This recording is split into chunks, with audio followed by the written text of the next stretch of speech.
ಸಣ್ಣ ವಿಷಯದ ಕಾಲದಲ್ಲಿ ತಂದೆ ಯಾರು ಅಂತ ಕೇಳಿದಾಗ ಅಮ್ಮ ಹೇಳಿದ್ರು, ದೇವರೇ ಕಣೋ ನಿನ್ನ ತಂದೆ ಅಂತಂತ ಹೇಳಪ್ಪ ಅಂತಂತ ಹೇಳಿದ್ರು. ಈಗ ಯಾರು ಅಂತ ಕೇಳಿದಾಗ ಪ್ರತಿಯೊಂದು ಸನ್ನಿವೇಶ. ನಮಸ್ಕಾರ ಸ್ನೇಹಿತರೆ, ವಿನೋದ್ ರಾಜ್ ಅವರ ತಂದೆ ಯಾರು ಅನ್ನುವ ಪ್ರಶ್ನೆಗೆ ಕಡೆಗೂ ಉತ್ತರ ಸಿಕ್ಕಿದೆ. ಇತ್ತೀಚೆಗಷ್ಟೇ ಲೀಲಮ್ಮ ನಿನ್ನ ಗಂಡ ಯಾರಮ್ಮ ಅನ್ನುವ ಪುಸ್ತಕ ಬಿಡುಗಡೆಯಾಗಿದ್ದು, ಪುಸ್ತಕದಲ್ಲಿ ಅನೇಕ ವಿಚಾರಗಳನ್ನು ಹೇಳಲಾಗಿದೆ. ಇದರ ಬೆನ್ನಲ್ಲೇ ಕಾಂಟ್ರವರ್ಸಿ ಬೇಡ, ನಮ್ಮ ತಾಯಿ ಬದುಕಿಲ್ಲ ಎಂಬ ಉದ್ದೇಶದಿಂದ ವಿನೋದ್ ರಾಜ್ ಅವರೇ ತನ್ನ ತಂದೆಯ ಬಗ್ಗೆ ಹೇಳಿದ್ದಾರೆ. ಅಸಲಿಗೆ ಇಷ್ಟು ವರ್ಷ ಕರ್ನಾಟಕದ ಜನತೆಯ ಮುಂದೆ ಈ ವಿಷಯವನ್ನ ಮುಚ್ಚಿಟ್ಟಿದ್ದು ಯಾಕೆ?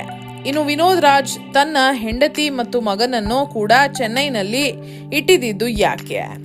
ಇದೆಲ್ಲ ಸಿಂಪತಿಗಾಗಿ ಆಡಿದ ನಾಟಕ. ಮತ್ತೊಂದೆಡೆ ವಿಷಯ ತಿಳಿದು ಹ್ಯಾಟ್ರಿಕ್ ಹೀರೋ ಶಿವಣ್ಣ ಹೇಳಿದ್ದೇನು?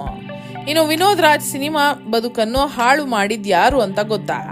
ವಿನೋದ್ ರಾಜ್ ಬಳಿ ಇರುವ ಆಸ್ತಿ ಎಷ್ಟು ಕೋಟಿ ಗೊತ್ತಾ? ಕೇಳಿದ್ರೆ ಶಾಕ್ ಆಗ್ತೀರಾ.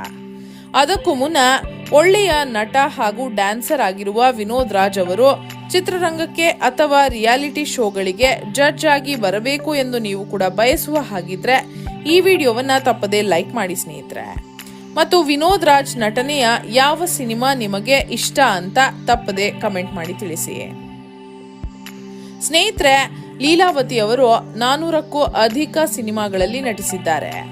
ಅವರ ಸಿನಿಮಾ ಬದುಕಿಗಿಂತ ವೈಯಕ್ತಿಕ ಜೀವನದಲ್ಲಿ ಲೀಲಾವತಿ ಅವರು ಅತಿ ಹೆಚ್ಚು ಸುದ್ದಿಯಾಗಿದ್ದಾರೆ.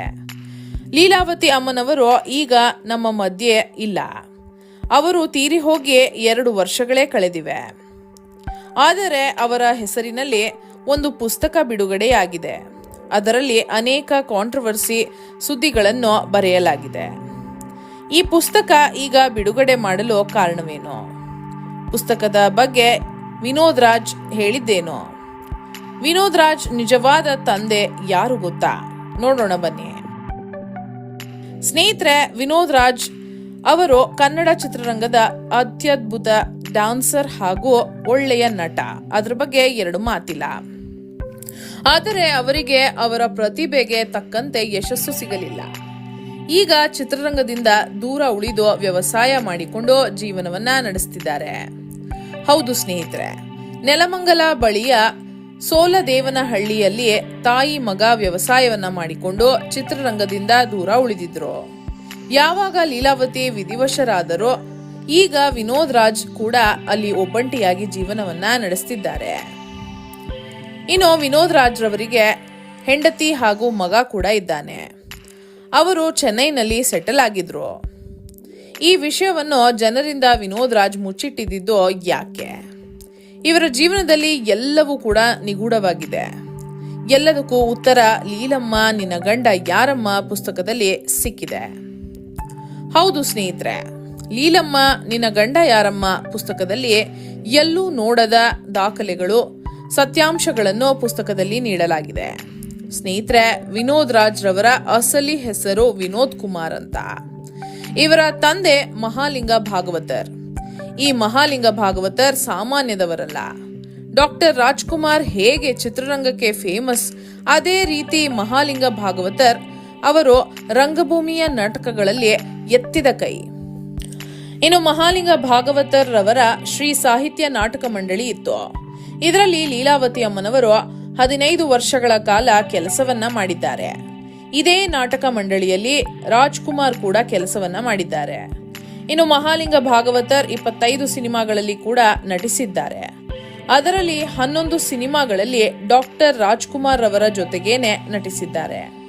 ಇನ್ನು ನಾಟಕಗಳಲ್ಲಿ ನಟಿಸುವಾಗಲೇ 1962ರಲ್ಲಿ ಮಹಾಲಿಂಗ ಭಾಗವತರ್ ಹಾಗೂ ಲೀಲಾವತಿ ಅವರು ಮದುವೆಯಾಗಿದ್ದಾರೆ. ಈ ಪುಸ್ತಕದಲ್ಲಿ ಅವರ ಮದುವೆ ಫೋಟೋಗಳನ್ನು ಕೂಡ ದಾಖಲೆಯಾಗಿ ನೀಡಲಾಗಿದೆ. ಅಷ್ಟೇ ಅಲ್ಲದೆ ವಿನೋದ್ ರಾಜ್ ರವರು ಚೆನ್ನೈ ಆಸ್ಪತ್ರೆಯಲ್ಲಿ 1962ರಲ್ಲಿ ಜನಿಸುತ್ತಾರೆ. ಚೆನ್ನೈ ಆಸ್ಪತ್ರೆಯಲ್ಲಿ ಡಾಕ್ಯುಮೆಂಟ್ಸ್ ನಲ್ಲೂ ಕೂಡ ಲೀಲಾವತಿ ರವರ ಗಂಡ ಮಹಾಲಿಂಗ ಭಾಗವತರ್ ಎಂದು ದಾಖಲಾಗಿದೆ. ಅಷ್ಟೇ ಅಲ್ಲದೆ ಸ್ನೇಹಿತರೆ, ಲೀಲಾವತಿಯವರ ಗಂಡನಾದ ಮಹಾಲಿಂಗ ಭಾಗವತರ್ ರವರಿಗೆ ಸೇರಿರುವ 100 ಕೋಟಿಯ ಮನೆ, ಜಮೀನು, ಆಸ್ತಿ ಎಲ್ಲವನ್ನೂ ಕೂಡ ಆತ ತನ್ನ ಪತ್ನಿಯ ಹೆಸರಿಗೆ ಗಿಫ್ಟ್ ಡೀಡ್ ಮಾಡಿದ್ದಾರೆ. ಆ ಎಲ್ಲ ದಾಖಲಾತಿಗಳು ಕೂಡ ಪುಸ್ತಕದಲ್ಲಿ ಉಲ್ಲೇಖಿಸಲಾಗಿದೆ. ಇನ್ನು ಮದುವೆಗೆ ಸಾಕ್ಷಿಯಾದ ಹಲವರು ನಟ ನಟಿಯರು ದಾಖಲೆಗಳನ್ನು ಕೂಡ ಈ ಪುಸ್ತಕದಲ್ಲಿ ಉಲ್ಲೇಖಿಸಲಾಗಿದೆ. ಆದರೆ ಹಲವರು ಕೇಳುವಂತಹ ಪ್ರಶ್ನೆ ಏನೆಂದ್ರೆ, ಯಾಕೆ ಈ ಪುಸ್ತಕವನ್ನ ಲೀಲಾವತಿ ಅವರು ಬದುಕಿದ್ದಾಗಲೇ ಬಿಡುಗಡೆ ಮಾಡಿಲ್ಲ ಎಂದು. ಇದಕ್ಕೆ ಅವರು ಕೊಡುವ ಉತ್ತರವೇನೆಂದ್ರೆ, ರಾಜ್ಕುಮಾರ್ ಅವರು ಬದುಕಿದ್ದಾಗ ಯಾಕೆ ರಾಜ್ ಲೀಲಾ ವಿನೋದ್ ಪುಸ್ತಕವನ್ನ ಬಿಡುಗಡೆ ಮಾಡಿಲ್ಲ. ಅವರು ತೀರಿ ಹೋದ ಮೇಲೆ ಈ ಪುಸ್ತಕವನ್ನು ರವಿ ಬೆಳಗೆರೆ ಬಿಡುಗಡೆ ಮಾಡಿದ್ಯಾಕೆ. ಕೇವಲ ರಾಜ್ಕುಮಾರ್ ಹೆಸರಿಗೆ ಧಕ್ಕೆ ತರುವುದಕ್ಕೆ ಈ ಪುಸ್ತಕ ಬಿಡುಗಡೆ ಮಾಡಿದ್ರು. ಆದರೆ ನಾವು ಸಾಕ್ಷಿಗಳ ಸಮೇತ ಜನರಿಗೆ ನಿಜಾಂಶ ತಿಳಿಯಲಿ ಎಂಬ ಕಾರಣಕ್ಕೆ ಪುಸ್ತಕ ಬಿಡುಗಡೆ ಮಾಡಿದ್ದೇವೆ ಎಂದು ಎನ್ಆರ್ ರಮೇಶ್ ಹೇಳಿದ್ದಾರೆ.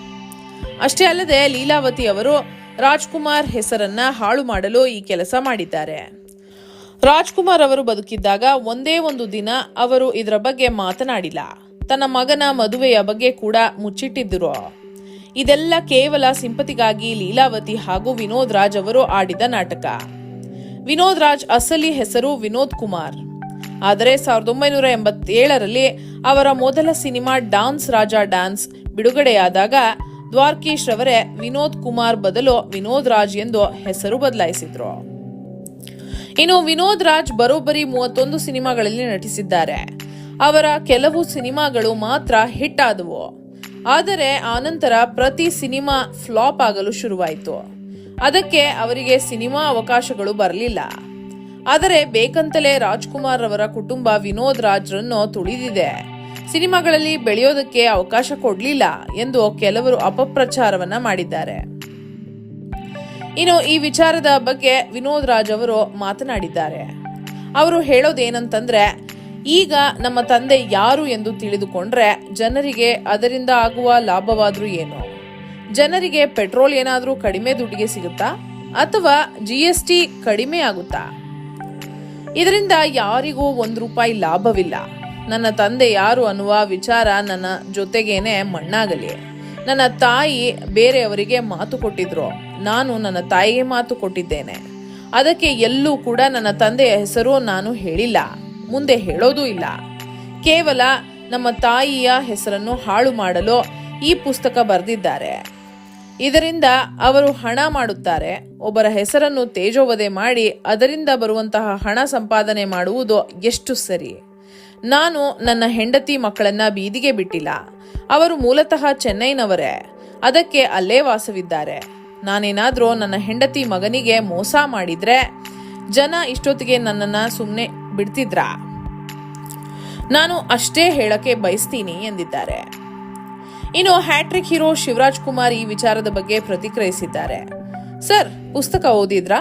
ನಿಮ್ಮ ಅಭಿಪ್ರಾಯವೇನು ಎಂದು ಕೇಳಿದಾಗ, ಇಲ್ಲ, ನಾನು ಪುಸ್ತಕ ಇನ್ನೂ ಓದಿಲ್ಲ.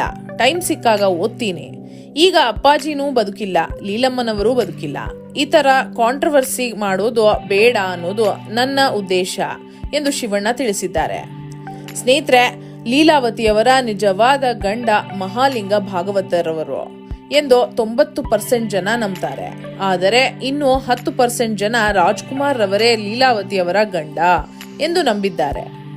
ಇದರಲ್ಲಿ ನಿಜ ಯಾವುದು, ಸುಳ್ಳು ಯಾವುದು ಎಂಬುದು ಅವರಿಬ್ಬರಿಗೆ ಮಾತ್ರ ತಿಳಿದಿರುತ್ತೆ. ಎಷ್ಟೇ ದಾಖಲೆಗಳು ಕೊಟ್ಟರೂ ಕೆಲವರು ಒಪ್ಪುವುದಿಲ್ಲ. ಮತ್ತು ಈಗ ಅವರಿಬ್ಬರೂ ಕೂಡ ಬದುಕಿಲ್ಲ. ಶಿವಣ್ಣಗೂ 64 ವರ್ಷ ವಯಸ್ಸಾಯಿತು. ವಿನೋದ್ ರಾಜ್ಕುಮಾರ್ ರವರಿಗೂ ಕೂಡ 64 ವರ್ಷ ವಯಸ್ಸಾಯಿತು. ಈಗ ಈ ವಿಚಾರಗಳನ್ನ ತಿಳಿದುಕೊಂಡು ಅವರು ಏನ್ ಮಾಡಕ್ ಸಾಧ್ಯ? ಇದು ಅವರ ವೈಯಕ್ತಿಕ ವಿಚಾರ. ನಮ್ಮ ಜನ ಕೂಡ ಇದ್ರ ಬಗ್ಗೆ ತಲೆ ಕೆಡಿಸಿಕೊಳ್ಳಬಾರದು ಎಂಬುದು ನಮ್ಮ ಉದ್ದೇಶ. ನಿಮ್ಗೇನನ್ಸುತ್ತೆ ಸ್ನೇಹಿತರೆ? ಈ ವಿಚಾರದ ಬಗ್ಗೆ ನಿಮ್ಮ ಅನಿಸಿಕೆ ಅಭಿಪ್ರಾಯವನ್ನ ದಯವಿಟ್ಟು ಕಮೆಂಟ್ ಮಾಡಿ ತಿಳಿಸಿ. ಹಾಗೆ ಈ ವಿಡಿಯೋವನ್ನ ತಪ್ಪದೇ ಎಲ್ಲರಿಗೂ ಶೇರ್ ಮಾಡಿ. ಧನ್ಯವಾದಗಳು.